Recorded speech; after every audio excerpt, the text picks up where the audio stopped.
Brianna, I did not know the biographical context for the story. Thank you, and also for the other lenses you shared. Fred, do you have anything to add?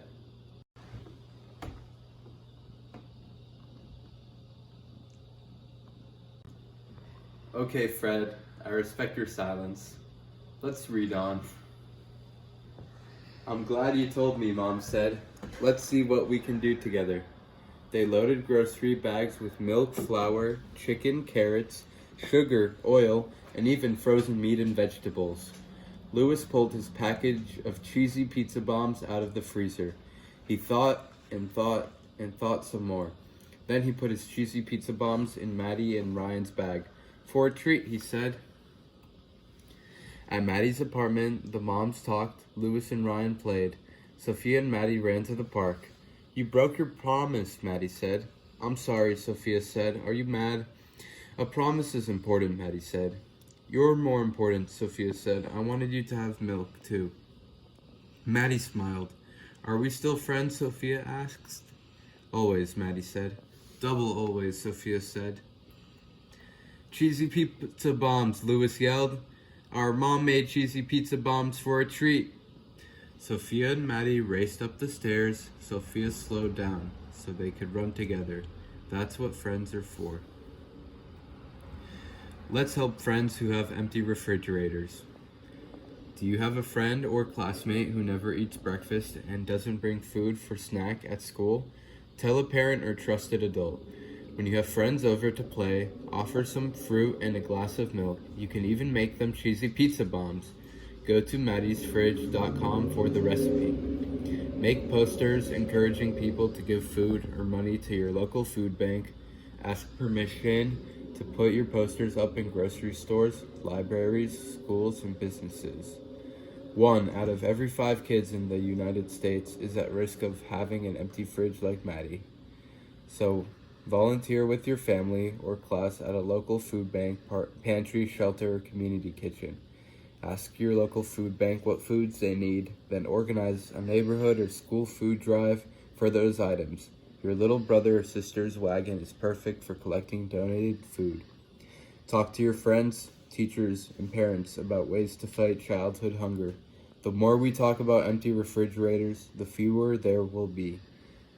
For links to hunger organizations and for more information about how you can help, visit www.maddysfridge.com. Wow, class, what a beautiful ending. I believe there's a big moral statement here. I'd like to hear your thoughts. Please use text evidence. I see a hand. Oh, go ahead, Charlie. Okay. I think the story is really rooted in the moral that there is sometimes one good that is greater than another. Let me explain. In this story, Sophia's concern for her friend's safety or food security is pitted against her promise not to tell about Maddi's trouble. Sophia tries to solve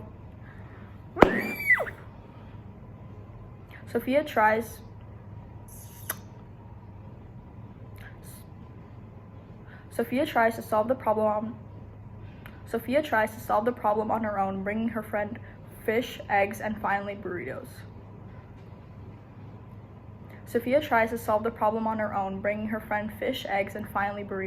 But she comes to a realization that I will read you in the text.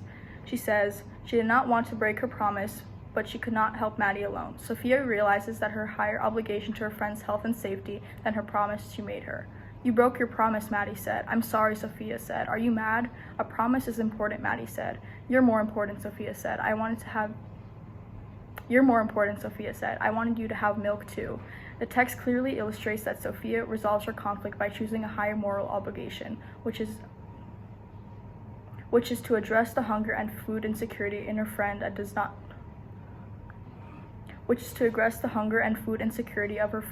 not even risk which is to address the hunger and food insecurity of her friend and does so even at the risk of losing the friendship.